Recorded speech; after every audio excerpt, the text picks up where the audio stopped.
नमस्कार, good morning. कैसे हो सभी लोग? पाठशाला के इस डिजिटल मंच पे आप सभी का स्वागत है।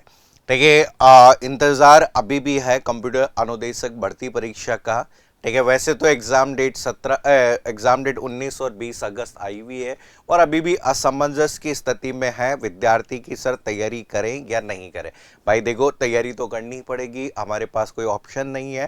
ठीक है, चाहे संस्कृत विभाग की हो या सामान्य शिक्षा विभाग की, और कितने भी पदों के लिए भर्ती आए, ठीक है, हमें तैयारी करनी पड़ेगी। ठीक है, अब क्या कर सकते हैं कि जब तक एग्ज़ाम ना हो, तब तक एग्ज़ाम का नोटिफिकेशन नहीं आए, तब तक क्या कर सकते हैं। तो यहाँ पे देखो, हमारा जो टारगेट है बेसिक कंप्यूटर अनुदेशक, उसका एक मास्टर प्लान। तो इसका क्या सिलेबस है, क्या एग्जाम का पैटर्न है और किस तरीके से एग्जाम की हम तैयारी कर सकते हैं। तो एग्जाम की तैयारी करने के लिए सबसे पहले तो हमें यहाँ पर किसी भी एग्जाम की, ठीक है, क्वालिफिकेशन के बारे में क्लियरली पता होना चाहिए कि हमें, ठीक है, इस एग्जाम में क्या हम एलिजिबल हैं या नहीं है। तो यहाँ पे सबसे पहले बेसिक कंप्यूटर अनुदेशक, क्या कह रहे, बेसिक कंप्यूटर अनुदेशक की जो क्वालिफिकेशन है वो हमें समझ लेनी है।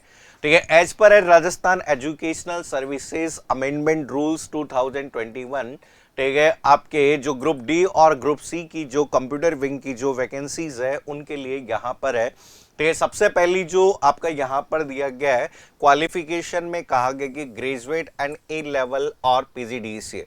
तो यहाँ पर एक तरीके से हम इस वाली चीज को ऐसे कर सकते हैं कि एनी ग्रेजुएट, ठीक है, एनी ग्रेजुएट का मतलब कोई भी ग्रेजुएट जिसने जैसे बीए कर रखा है, बीकॉम, ठीक है, बीकॉम कर रखा है या बीएससी कर रखा है, कोई भी ग्रेजुएट आपका माना जाएगा।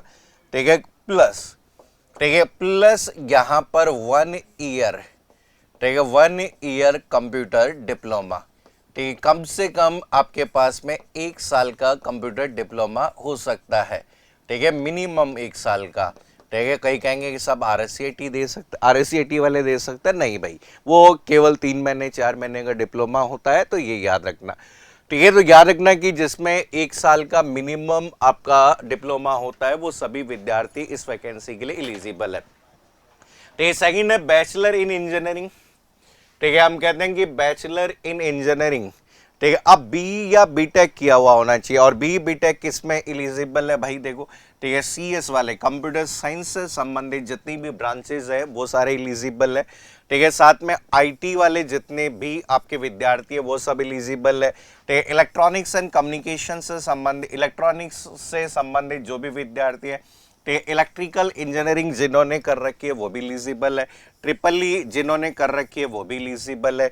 ईआईसी, ठीक है, ईआईसी वाले भी एलिजिबल है और आपके टेलीकम्युनिकेशन वाले भी एलिजिबल है। ठीक है, साथ में यहाँ पर वैसे तो आजकल रूल हो गया है कि यहाँ पर, तो ये जो एग्जाम फॉर्म आप भर रहे हैं उस समय आपके पास में डिग्री होनी चाहिए या फिर हम कहते हैं लास्ट ईयर का यहाँ पर, ठीक है, लास्ट जो आप एग्जाम दिए हैं उसका रिजल्ट होना चाहिए। देखो, प्लस एक चीज बेनिफिट ये है, ठीक है, आपके पास में अभी एग्जाम, ठीक है, जो एग्जाम डेट है, ठीक है, हम कहते हैं कि जो एग्जाम डेट है वो आपकी 19 और 20 अगस्त, ठीक है, 19 और 20 अगस्त 2026 में एग्जाम डेट है। तो यहां पर एक तरीके से ये भी कह सकते हैं कि अभी, ठीक है, अभी जितने भी फाइनल ईयर, ठीक है, हम कहते हैं कि अभी जितने भी फाइनल ईयर में है वो सारे के सारे, ठीक है, जो लोग अभी फाइनल ईयर में आ चुके हैं, मतलब यहाँ पर आ चुके हैं, वो सारे के सारे एलिजिबल हैं। ठीक है, जिन्होंने इस साल पास आउट कर लिया वो भी एलिजिबल है। और जो आपके जैसे बीसीए, आपके बीसीए सेकेंड ईयर के एग्जाम दे चुके हैं और आप थर्ड ईयर में आए हैं तो वो भी लिए, तो फाइनल ईयर वाले एलिजिबल होंगे अभी। क्योंकि इसलिए अभी एलिजिबल होंगे क्योंकि यहाँ पर अधिकतर का जो एग्जाम होता है, ठीक है, हम कहते हैं कि मई जून, ठीक है, जून के अंदर आपका सेमेस्टर एग्जाम आपका रिजल्ट आ जाता है। ठीक है, सेमेस्टर एग्जाम्स के रिजल्ट्स आ जाते हैं, इसलिए अब भी एलिजिबल है। ठीक है, अब आप ये वीडियो अगर आज से जब नोटिफिकेशन आने के बाद में देखेंगे तब एलिजिबल नहीं रहेंगे, तब आप कहेंगे कि सर आपने उस टाइम कहा था, उस टाइम की बात नहीं, अभी की बात कर रहा हूँ। क्योंकि यहाँ पे जब नोटिफिकेशन मेरे हिसाब से, ठीक है, मई जून में नोटिफिकेशन आएगा, मई जून में नोटिफिकेशन आएगा, तब तक आप ठीक है, जो अभी फाइनल ईयर में आ चुके हैं, बीसीए फाइनल ईयर में, बीटेक फाइनल ईयर में, वो सारे के सारे उस समय इस पात्रता को प्राप्त कर लेंगे। अब यहाँ पे अगला जो पार्ट आता है जिसे कहा गया BSc in computer science and information technology. तो यहाँ पर बीएससी कंप्यूटर साइंस और इंफॉर्मेशन टेक्नोलॉजी, तो यहाँ पर याद रखना कि इसमें जो आपका 3 ईयर फुल कोर्स, तो ये जिन्होंने 3 साल फुल कोर्स पढ़ा है, तो ये जिनकी डिग्री में केवल और केवल आपका अप्लाइड लिखा हुआ है या किसी की डिग्री में जनरल लिखा हुआ, बीएससी जनरल, वो सब एलिजिबल नहीं है। आपके डिग्री में क्लियर शब्दों में मेंशन होना चाहिए BSc in computer science and BSc in IT. तो यहाँ पर इस बार क्या हुआ था कि 1 ईयर, देखिए यहाँ पे हर साल, हम कहते हैं कि हर साल एक कंप्यूटर सब्जेक्ट, ठीक है, एक कंप्यूटर सब्जेक्ट पढ़ने वाले, ठीक है, जो नॉट एलिजिबल माने गए हैं, ठीक है, इस बार इन्होंने होल्ड पे रख दिया है, बाद में कोर्ट केस चल रहा है। अभी जैसे कि फॉर एग्जांपल किसी ने फिजिक्स प्लस केमिस्ट्री प्लस, ठीक है, सीएस कर रखा है, उनको एलिजिबल नहीं माना। Maths plus physics plus CS कर रखा है, उनको भी एलिजिबल नहीं माना। Maths plus chemistry plus CS, इनको भी एलिजिबल नहीं, होल्ड पे कर दिया गया है। ठीक है, केस अभी भी चल रहा है, तो यहाँ पर संभावनाएं कम है। इसके बाद में अगला जो पार्ट आता है बीसीए। देखिए बीसीए, देखो सबसे ज्यादा जो सिलेक्शन आपके होते हैं वो आपके कौन से वाले स्टूडेंट्स के होते हैं? बीसीए वाले स्टूडेंट्स के होते हैं। तो ये सबसे ज्यादा जो सिलेक्शन होता है वो बीसीए स्टूडेंट्स के सिलेक्शन होते हैं। और लास्ट में अगर बात करें एनी इक्विवेलेंट और हायर क्वालिफिकेशन, ठीक है, कोई भी अगर इसके समान कोई आपके पास क्वालिफिकेशन है तो आप इस एग्जाम में बैठ सकते हैं।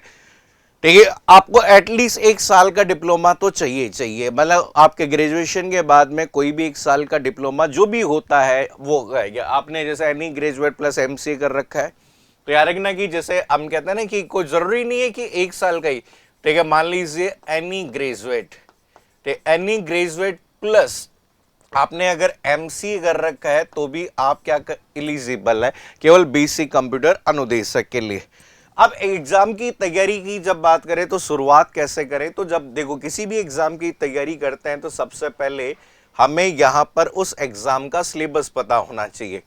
तो एग्जाम का सिलेबस हमें यहाँ पर पता होना चाहिए, और इस सिलेबस की बात करें तो यहाँ पर ये कंप्लीट आपका सिलेबस मेरे सामने है जो कि पिछली बार आपके ऑफिशियल नोटिफिकेशन के अंतर्गत आया है। तो टोटल आपके यहाँ पर इस वाले भाग में देखेंगे तो टोटल 12 यूनिट्स हैं। ठीक है, 12 यूनिट है, और आपके यहाँ पर 12 यूनिट जब है तो हर यूनिट को कवर करना बहुत जरूरी है। तो यहाँ पर याद रखिए कि यहाँ पे टोटल इसे हम कंसीडर करते हैं पेपर 2 के नाम से। ठीक है, पेपर 2 के नाम से 100 क्वेश्चन आपके आते हैं।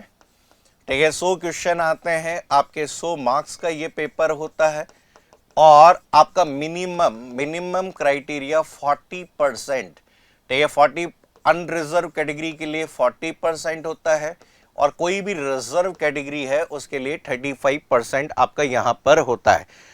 अब देखिए सब्जेक्ट जब इतने सारे होते हैं तो आपको एक एग्जाम की रणनीति बहुत जरूरी होती है कि कैसे हम सर तैयारी करें।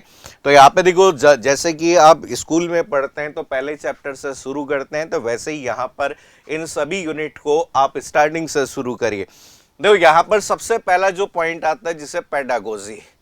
देखिए यहाँ पर हम कहते हैं कि पेडागोजी जो पार्ट आपका दिया गया है इसमें हम कहते हैं कि नो डिटेल सिलेबस। यहाँ पर कोई डिटेल सिलेबस नहीं दिया गया है। ठीक है, नो डिटेल सिलेबस दिया गया है। यहाँ पर हम कह सकते हैं इसमें किसी भी तरह के टॉपिक्स आपके नहीं दिए गए। तो यहाँ पर कोई टॉपिक्स नहीं दिए गए, और पिछली बार आपके पेडागोजी में जो प्रश्नों की संख्या यहाँ पर थी, टोटल 4 सवाल पिछली बार पूछे गए थे। अब सर यहाँ पर 4 ही सवाल आए, तो यहाँ पर वैसे तो हर एग्जाम के लिए एक क्वेश्चन इंपॉर्टेंट होता है, तो आधार मानना है कि यहाँ पर केवीएस के अंदर जो पेडागोजी आपकी यहाँ पर आती है उसको आधार मानना है, जिसमें यहाँ पर एनईपी का बड़ा रोल होता है। एनईपी हो गया, एनईपी के अलावा जैसे आपके जो डिफरेंट टाइप के टीचिंग मॉडल्स आपके होते हैं वो ये है। तो आप यहाँ पर अगर समय है अभी तो इसलिए हमें केवीएस में आए हुए जितने भी क्वेश्चंस है, ठीक है, उन सभी क्वेश्चंस को सॉल्व कर लेना है। तो इसके बाद में सेकंड जो यूनिट आपकी यहाँ पर मेंटल एबिलिटी, तो ये मेंटल एबिलिटी और आपका रीजनिंग वाला पार्ट है। तो ये मेंटल एबिलिटी और रीजनिंग का जो पार्ट है एक इंपॉर्टेंट पार्ट माना जाता है, क्योंकि यहाँ पर ये वाला जो पार्ट है फर्स्ट पेपर में भी है। आप कह रहे हैं कि ये वाला पार्ट फर्स्ट पेपर में भी है, और फर्स्ट पेपर में ये जो पार्ट आपका 50% पार्ट है, तो बहुत इंपॉर्टेंट है। और सेकंड पेपर में पिछली बार टोटल क्वेश्चन आपके पूछे गए, लगभग 10 क्वेश्चन आपके यहां से संबंधित थे। तो एक तरीके से हम कहते हैं कि यहां पर आपका ये बहुत इंपॉर्टेंट है, इस पूरे सिलेबस का सबसे इंपॉर्टेंट पार्ट है मेंटल एबिलिटी और आपका ये रीजनिंग डेटा इंटरप्रिटेशन वाला पार्ट है।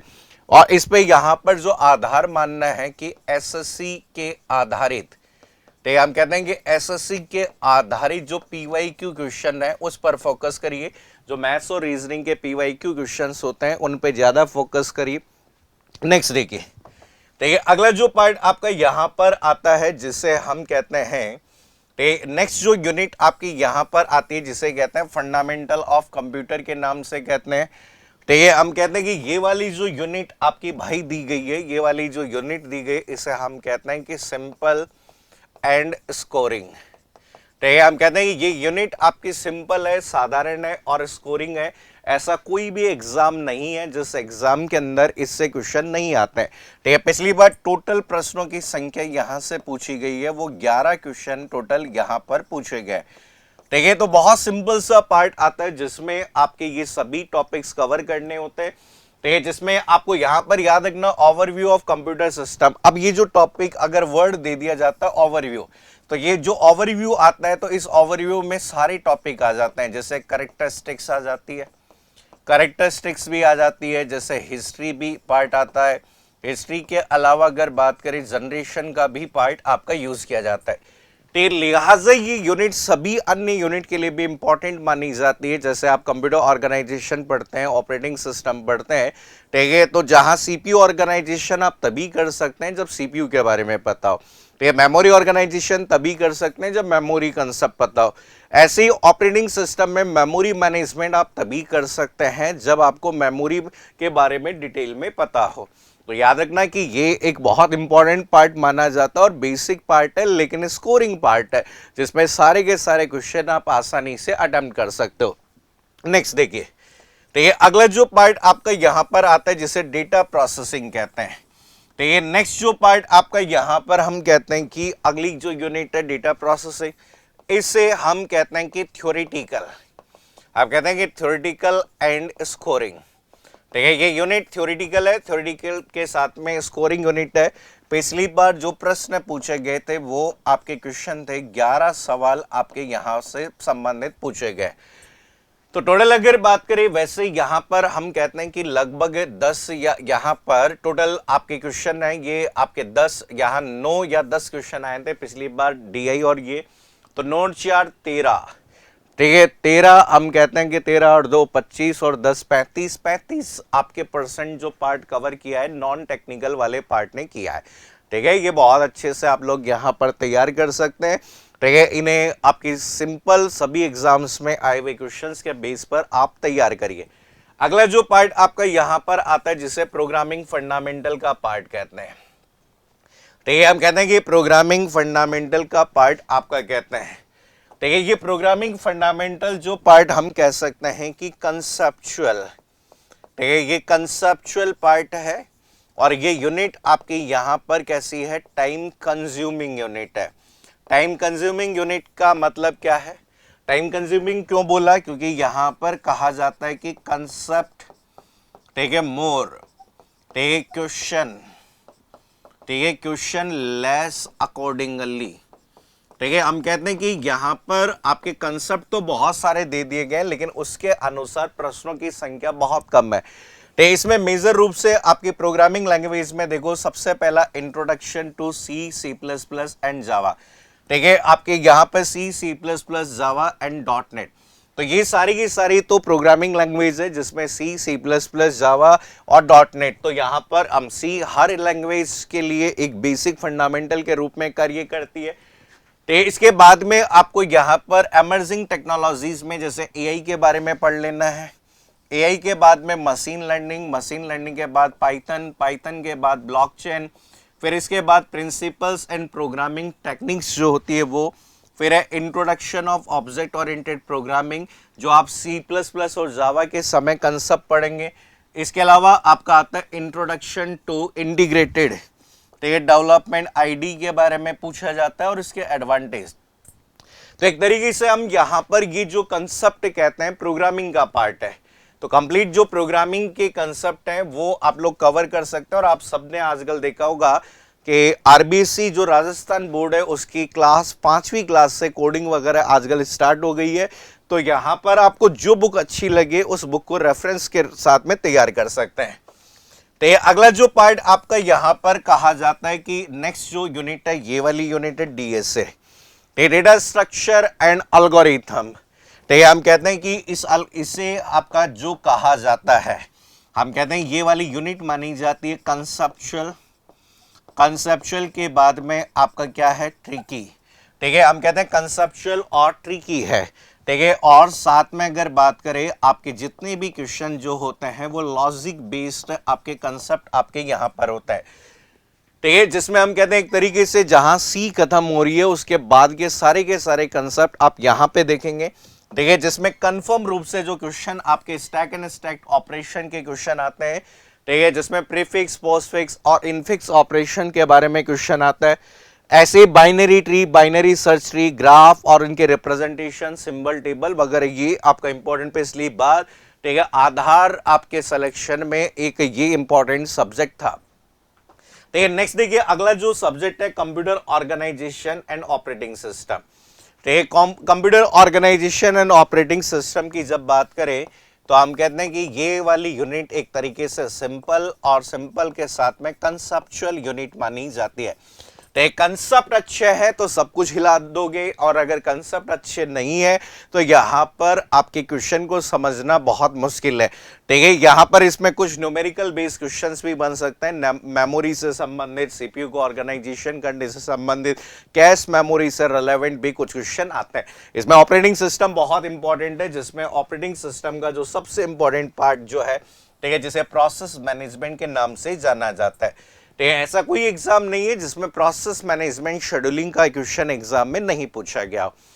तो ये तो यहां पर ये पहला चरण था, इसके बाद में आगे आते हैं। तो ये इसके बाद में अगली जो यूनिट आपकी इस सिलेबस में दी गई है जिसका नाम है कम्युनिकेशन एंड नेटवर्किंग कंसेप्ट। तो ये यहां पर हम कहते हैं कि यहाँ ये वाला जो पार्ट आता है, ठीक है, जिसमें टॉपिक कम दिए गए हैं और कवरेज बहुत सारी चीजें करनी है। तो यहाँ पे केवल और केवल topic introduction to computer network, internet ये, लेकिन यहाँ पर एक वर्ड दे दिया गया है, देखो, तो यहाँ पर एक शब्द दे दिया गया है network layers and network model, और सारा का सारा जो कंसेप्ट है जो है वो आपका ओएसआई मॉडल, ठीक है, ओएसआई मॉडल और आपके कौन सा मॉडल, टीसीपी आईपी मॉडल। इन दो नेटवर्क मॉडल्स के बारे में जब पढ़ोगे तो कंप्लीट कंप्यूटर नेटवर्क इसी पर बेस है। तो आपके सारे कंसेप्ट आ जाएंगे, इसमें नेटवर्किंग डिवाइसेस आ जाएगी, नेटवर्क टोपोलॉजीज आपकी आ जाएगी, ठीक है, ट्रांसमिशन मीडिया आ जाएगा, डिफरेंट टाइप के नेटवर्क एड्रेस आ जाएंगे, IEEE कॉन्फ़िगरेशंस वगैरह सब चीजें यहां पर आ जाएगी। इसी से रिलेवेंट जो पार्ट आपका यहां पर है जो कि एक बहुत इंपॉर्टेंट पार्ट, ठीक है, यहां पे हम कहते हैं कि इंपॉर्टेंट, ठीक है, इंपॉर्टेंट एंड स्कोरिंग। ठीक है, अभी के समय में जो आपके बढ़ते साइबर क्राइम के बाद में एक इंपॉर्टेंट पार्ट बन चुका है नेटवर्क सिक्योरिटी। ठीक है, हर एग्जाम में आपने देखा होगा क्वेश्चन जो बनते हैं वायरस से संबंधित बनते हैं, ठीक है, मैलिशियस जो अटैक आपके आजकल फिशिंग होता है, स्पूफिंग होता है, डेनियल ऑफ सर्विस अटैक होता है, ठीक है, हर पेपर में क्वेश्चन आते हैं, सिंपल से पेपर में भी क्वेश्चन बनते हैं। ठीक है, साथ में यहाँ पर आपके फायरवॉल, तो ये फायरवॉल आपको यहाँ पर पता होना चाहिए, बैकअप एंड रिकवरी और आपकी वाईफाई सिक्योरिटी और एथिकल हैकिंग के बारे में भी क्वेश्चन आता है। एक तरीके से हम कहते हैं साथ में सिक्योरिटी के डिफरेंट टाइप के टूल्स को कवर करते हैं, जिसमें आपके क्रिप्टोग्राफी आपको पढ़ना है, साइबर एपिलेट ट्रिब्यूनल पढ़ना है, डिजिटल सिग्नेचर पढ़ना है, बहुत सारी जो एल्गोरिथम्स होती है आपकी सिक्योरिटी की उन्हें भी डिस्कस करना है। चलिए, इसके बाद में अगला जो पार्ट आता है जिसे हम कहते हैं डीबीएमएस, डेटाबेस मैनेजमेंट सिस्टम। ठीक है, ये वाला जो आपका डीबीएमएस है, डीबीएमएस की जब बात करें तो ये वाला सब्जेक्ट जो है कंसेप्चुअल, ठीक है, हम कहते हैं कंसेप्चुअल सब्जेक्ट आपका है। ठीक है, यहाँ पर कंसेप्चुअल सब्जेक्ट है, ये नहीं कि एक तरीके से ये कोई थ्योरी नहीं है, मैथ्स है। ठीक है, जिसमें आपके देखो क्वेश्चंस जो मेनली बनते हैं जैसे RDBMS, relational database management system. ठीक है, ऐसे अगर बात करें नो एसक्यूएल डेटाबेस टेक्निक्स, इनके बारे में बहुत सारे क्वेश्चंस बनते हैं। ठीक है, साथ में आजकल डीडीएल, डीएमएल, डीटीएल, डीसीएल इनकी कमांड्स का कंफर्म क्वेश्चन एग्जाम में बनता ही बनता है, तो डीबीएमएस आप लोग अच्छे से तैयार करिए। ठीक है, डीबीएमएस के बाद में अगला जो पार्ट आता है जिसे सैड कहते हैं, और ये जो सैड वाला जो पार्ट आपका पूरा का पूरा जो पार्ट आता है जिसे हम क्या कहते हैं, थ्योरेटिकल एंड कंफ्यूजिंग। ठीक है, पूरा का पूरा थ्योरेटिकल पार्ट है और कंफ्यूजिंग पार्ट है। कंफ्यूजिंग कैसे कि अगर ये होता तो ये होता, तो लेकिन कैसे होता। ठीक है, आपके हर एक ऑप्शन को दूसरे ऑप्शन के साथ रिलेट किया गया है, तो हम कहते हैं कि बहुत सारे मेथड्स होते हैं जिनके माध्यम से करेक्ट आंसर को यहां पर किया जाएगा। ठीक है, जिसमें अगर बात करें आपके यहां पे सबसे पहले introduction, requirement gathering, feasibility study, structure analysis, ठीक है, object oriented modelling using UML testing system का क्वेश्चन आता ही है, black box testing, white box testing जो भी आपकी यूज की जाती है। ठीक है, पिछली बार एक लास्ट यूनिट है जिसे हम कहते हैं कि आपका ये वाला जो पार्ट आता है सिंपल एंड स्कोरिंग, लेकिन पिछली बार ना के बराबर क्वेश्चन इसमें यहां पढ़ते कि बहुत ही सिंपल सी यूनिट है, स्कोरिंग यूनिट है, जिसे हम कहते हैं कि यहां पर हर एग्जाम के अंदर आपका जो वेटेज आपका है वो सबसे ज्यादा यहां पर आपके सामान्य रूप से तो ये टॉपिक्स एग्जाम में बहुत बार पूछे जाते हैं, तो ये वाले टॉपिक और साथ में ये वाले टॉपिक, लेकिन पिछले पेपर में ऐसा कुछ भी नहीं था। तो साथ में लास्ट में HTML का जो पार्ट आता है, HTML ये वाला जो पार्ट HTML XML स्क्रिप्ट जो पार्ट आता है जो बेसिकली टैग और कंसेप्ट पर बेस आपका होता है। अब देखो हर एग्जाम की जब तैयारी करें तो यहाँ पर टोटल 12 यूनिट है और 12 यूनिट में से किस यूनिट में कितने प्रश्न आएंगे ये एग्जाम में डिसाइड होता है, क्योंकि हमारे क्लियरली मेंशन नहीं है कि हमारे ये नहीं है कि मेंशन कि कौन सी वाली यूनिट में से कितने सवाल आएंगे, किस यूनिट को पढ़ने से हम कह सकते हैं एग्जाम में पास हो सकते हैं। आपको सभी यूनिट पढ़ने हैं। अब एग्जाम की जब तैयारी करें तो क्या आपके दिमाग में होना चाहिए, ठीक है, आपके पास में कुछ आपके स्टेप्स होते हैं जिन्हें आप लोगों को ध्यान में रखना है। ठीक है, हम कहते हैं कि किसी भी एग्जाम की तैयारी करें तो यहाँ पर एक स्ट्रेटेजी की बहुत बड़ी भूमिका होती है। तो सबसे पहली जो यहाँ पर पहला जो स्टेप होता है किसी भी एग्जाम के लिए, सही योजना बनाए। तो सही योजना का मतलब होता है प्रॉपर प्लानिंग। प्रॉपर प्लानिंग का मतलब है परीक्षा का सिलेबस सब अच्छे से समझे। कई बहुत सारे विद्यार्थी अक्सर एग्जाम की तैयारी तो करते हैं लेकिन उन्हें सिलेबस ही नहीं पता होता। मैं बार बार यही कहता हूं कि एग्जाम की तैयारी जब शुरू करते हैं तो सबसे पहले आपके पास सिलेबस होना चाहिए। जिस टेबल पर बैठकर पढ़ रहे हैं वहां आपका सिलेबस चस्पा होना चाहिए, चिपका के रखो। जिस नोटबुक में आप अपने नोट्स बनाए वहां पर आपके पास आपका सिलेबस होना चाहिए। सिलेबस से आपको ये आइडिया लगता है कि हमें कौन से बिंदु पढ़ने और कौन से बिंदु छोड़ने। देखिए किसी भी प्रश्न पत्र में पूछे जाने वाले प्रश्नों का कोई दायरा नहीं होता, लेकिन एटलीस्ट हमें कहीं भी जाने के लिए, कहीं भी पहुंचने के लिए एक प्लानिंग की जरूरत होती है। तो सबसे पहला पॉइंट है कि आपका परीक्षा का सिलेबस अच्छे से समझे। तो टॉपिक वाइज लिस्ट बनाए, कठिन, मध्यम और सरल टॉपिक को अलग करें। ठीक है, जैसे हम कहते हैं कि जब एग्जाम की तैयारी कर रहे हो तो आपको यहां पर उसमें से आपको पता होना चाहिए कि मेरे लिए कौन सी कठिन यूनिट है, कि मुझे ये पता होना चाहिए कठिन यूनिट कौन सी है, मध्यम यूनिट कौन सी है और सरल टॉपिक कौन से है। तो हमें सिलेबस में से अलग अलग कर देना है। ठीक है, जैसे हम कहते हैं कि साहब कठिन आपके जैसे नॉन टेक्निकल बैकग्राउंड से हैं, ठीक है, नॉन टेक्निकल बैकग्राउंड से है तो जैसे डीबीएमएस हो गया, डीएसए हो गया, आपका सैड हो गया और आपके यहां पर प्रोग्रामिंग लैंग्वेज। ठीक है, प्रोग्रामिंग लैंग्वेज अगर नॉन टेक्निकल बैकग्राउंड से हैं तो आपके लिए ये है। ऐसी मीडियम की बात करें तो मीडियम कौन सा है, जैसे आपका डीसीएन, डेटा कम्युनिकेशन नेटवर्क, आपका नेटवर्क सिक्योरिटी हो गया, आपका आईओटी वाला पार्ट हो गया, ओएस वाला पार्ट हो गया और सीओए वाला पार्ट। और सरल टॉपिक की बात करें तो जैसे आपके लिए सरल कौन सा पार्ट होगा, एफओसी पार्ट सरल होगा। इसके अलावा जैसे आपका डेटा प्रोसेसिंग, ये डेटा प्रोसेसिंग वाली यूनिट बहुत सरल आपके लिए होने वाली है। साथ में आपका डीआई का पार्ट हो गया, डीआई के अलावा जैसे रीजनिंग, ठीक है, रीजनिंग का पार्ट हो गया, और पेडागोजी जो कि एक तरीके से बहुत ही सरल सा पार्ट है क्योंकि थ्योरेटिकल पार्ट है। तो सबसे पहले अपने सिलेबस में से आपको अलग अलग पार्ट को डिवाइड कर लेना है कि कौन सा सरल है, कौन सा मीडियम है और कौन सा, ठीक है, कठिन है, ये अपने अकॉर्डिंग देखें। तो टाइम टेबल बनाएं और हर दिन का एक टारगेट सेट करें। टाइम टेबल बनाना ही बनाना है और टारगेट सेट करना है कि मुझे आज इस सब्जेक्ट में से इस टॉपिक को कवर करना है। तो ये सेकंड देखो, सेकंड है बेसिक मजबूत करें। ठीक है, किसी भी एग्जाम को क्रैक करने का सबसे बढ़िया तरीका होता है स्ट्रॉन्ग फाउंडेशन। ये नहीं कि आप डायरेक्ट कंसेप्ट लेकर शुरू कर दें। अगर आप कंसेप्ट शुरू कर देंगे तो आपको सब्जेक्ट बहुत डिफिकल्ट लगेंगे।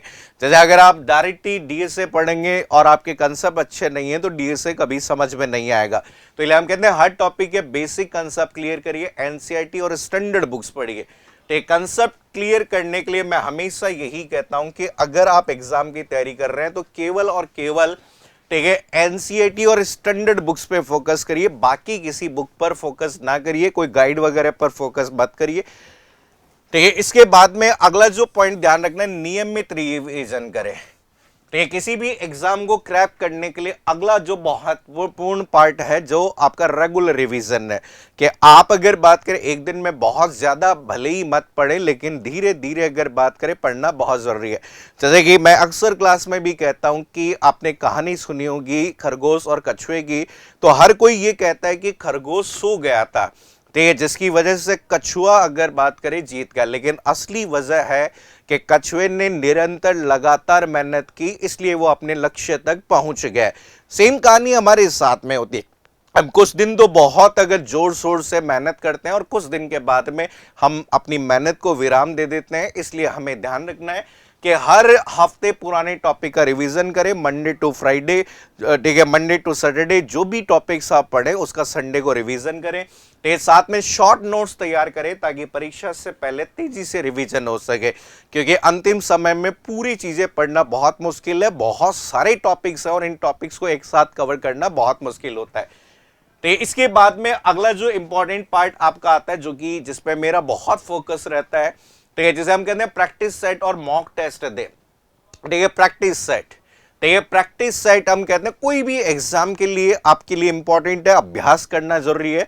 और रोजाना अगर बात करें आप जिन टॉपिक्स को पढ़ते हैं उन टॉपिक्स का प्रश्न के माध्यम से अभ्यास करें। ठीक है, मॉक टेस्ट देकर अपनी गलतियों का विश्लेषण कर सकते हैं और समय का प्रबंधन करना सीखे, क्योंकि यहाँ पे टाइम इज मनी। हम कहते हैं कि टाइम आपकी मनी है और इसे कितना इन्वेस्ट करना है और कितना वेस्ट करना है आप पर निर्भर करता है। तो इसलिए प्रैक्टिस और मॉक टेस्ट देना बहुत जरूरी है।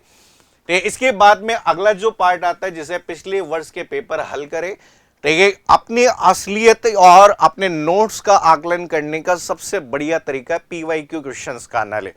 ठीक है, पिछले 5-10 साल के पेपर जरूर हल करें, इसमें प्रश्नों के पैटर्न का पता लग जाता है। तो इसलिए आपको क्या करना है, आरपीएससी, ठीक है, आरपीएससी, आरएसएस, एमबी, ठीक है, यहां पर जो यूपी के जो यूपीपीएससी के जो एग्जाम है उनके क्वेश्चंस करिए। इसके अलावा साथ साथ में केवीएस, एनवीएस, ठीक है, DSSS ये भी कर सकते हैं। साथ साथ में इसरो के आए हुए या पीएसयू के जो क्वेश्चंस हैं वो आपको सॉल्व करने हैं।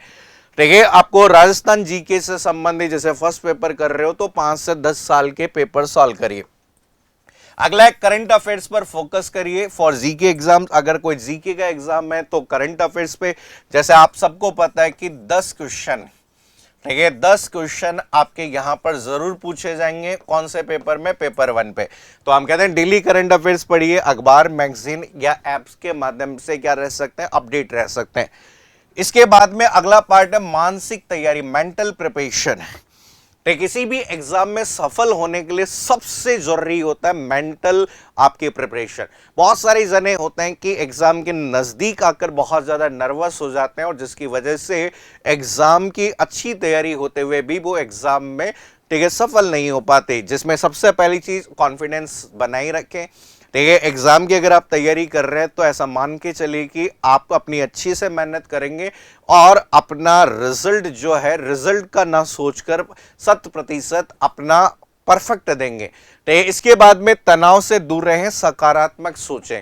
तो ये बहुत सारी जिंदगी में आसपास बहुत सारी समस्याएं हैं जिनकी वजह से आप में तनाव हो सकता है, लेकिन मेरा यही मानना है कि सिलेक्शन के लिए आपकी नेगेटिव सोच जो है, हम कहते हैं जैसा सोचोगे वैसा ही आपका दिमाग काम करने लग जाता है, इसलिए पॉजिटिव सोचें। और साथ में अगर बात करें, नींद पूरी लें और हेल्थ का ध्यान रखें। एटलीस्ट 8 घंटे डेली आपको सोने का टाइम टेबल सेट करना होगा, ठीक है। और अपनी हेल्थ का ध्यान रखें, क्योंकि हेल्थ इज वेल्थ, आप सभी ने सुना होगा। अगर आपकी हेल्थ अच्छी नहीं होगी तो आपका पढ़ाई में भी बिल्कुल मन नहीं लगेगा। और लास्ट में अगर बात करें, हम कहते हैं कि स्मार्ट वर्क और हार्ड वर्क दोनों करें, ठीक है। यहाँ पर आजकल बहुत सारे जने होते हैं जो हार्ड वर्क कर रहे हैं लेकिन स्मार्ट वर्क नहीं करते। स्मार्ट वर्क क्या कहता है? केवल पढ़ना काफी नहीं है, केवल पढ़ना काफी नहीं है, स्मार्ट रिवीजन और प्रैक्टिस भी जरूरी है। अक्सर मैं कई बार आप लोगों को एक वर्ड समझाता हूं कि स्मार्ट स्टडी क्या होती है, ठीक है। बहुत सारे लोग अगर बात करें अभी भी नहीं समझ पाए, तो समझने की बहुत ज्यादा जरूरत है, ठीक है। स्मार्ट का मतलब होता है, जैसे पहला ही पॉइंट था कि किसी भी एग्जाम के लिए सबसे पहला पॉइंट आता सिलेबस, जो हमने कहा कि सही योजना बनाने के लिए सिलेबस जरूरी है, ठीक है। अगला जो पार्ट आपका यहां पर यूज किया जाता है कि मटेरियल, तो किसी भी एग्जाम की जब तैयारी कर रहे हैं तो मटेरियल बहुत ज्यादा इंपॉर्टेंट है, जिसमें जैसे एनसीईआरटी और स्टैंडर्ड बुक्स पर आप पढ़ रहे हैं, ठीक है। साथ में पिछले आपके वर्ष के पेपर जो है उन्हें आप हल कर रहे हैं, तो वो एक इंपॉर्टेंट पार्ट माना जाता है। करंट अफेयर्स के लिए जो मैगजीन और वगैरह जो है ये इंपॉर्टेंट पार्ट है, ठीक है। अगला जो पार्ट आता है जिसे हमने कहा कि कौन सा पार्ट कह सकते हैं, अप्रोच। अप्रोच में हमने अभी कहा ना कि स्मार्ट वर्क और हार्ड वर्क दोनों करना है, केवल स्मार्ट वर्क भी नहीं करना और केवल हार्ड वर्क भी नहीं करना, दोनों साथ में करने, ठीक है। साथ में आपके यहां पर इसके बाद में अगला जो पार्ट आता है जिसे हम क्या कहते हैं, रिवीजन, ठीक है। तो यहां पर हमने कहा कि नियमित रिवीजन करिए, ये नहीं कि भाई एक दिन रिवीजन कर रहे हैं दूसरा दिन नहीं कर रहे, आपको नियमित रिवीजन करना है, ठीक है। और लास्ट में हम कहते हैं कि लास्ट नॉट, या हम कहते हैं कि भाई टाइम मैनेजमेंट, ठीक है। भगवान ने सबको अगर बात करें दिन में 24 ही घंटे दिए हैं और इन 24 घंटों को मैनेज करना बहुत ज्यादा जरूरी है कि यहाँ पर how to manage available hours, क्या पढ़ना है, कितना समय देना है, किसको कितना समय देना है, ये सब आप पे डिपेंड करता है।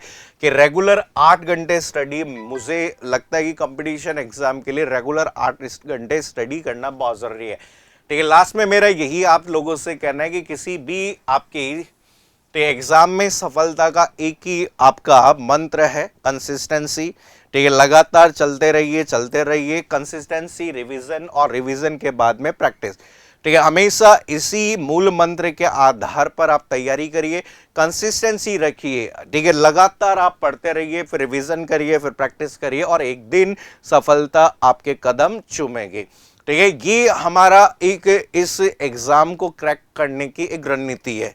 आप करेंगे सिलेक्शन अगर हमें लेना है तो एक सटीक रणनीति के साथ में तैयारी करनी बहुत जरूरी है, क्योंकि आप सब ने सुना होगा कि युद्ध में, ठीक है, युद्ध में लड़ाई लड़ने से कहीं ज्यादा महत्वपूर्ण होता है उस युद्ध की लिए की जाने वाली तैयारी या रणनीति, ठीक है। बाकी अगर बात करें, आप पाठशाला क्लासेस जयपुर से जुड़ सकते हैं, ठीक है, जिसने पिछली भर्ती के अंदर टॉप रैंक के साथ में हजारों विद्यार्थियों का सिलेक्शन करवाया है, ठीक है। जब भी कंप्यूटर से संबंधित आपके एग्जाम्स की बात आती है तो पाठशाला का नाम सर्व ऊपर आता है, क्योंकि यहाँ पर सटीक रणनीति के साथ में सर्वश्रेष्ठ मार्गदर्शन के द्वारा तैयारी करवाई जाती है, जहां किसी भी एक छोटे बिंदु को भी नहीं छोड़ा जाता है। लगातार पढ़ाई के साथ साथ रिवीजन और रिवीजन के बाद में, ठीक है, पूरे राजस्थान में सबसे बड़ी टेस्ट सीरीज का आयोजन किया जाता है, ठीक है। अभी के लिए इतना ही। अगर आप लोग पाठशाला क्लासेस से जुड़ना चाहते हैं तो ऑफलाइन माध्यम से भी जुड़ सकते हैं, और अगर ऑनलाइन माध्यम से जुड़ना चाहते हैं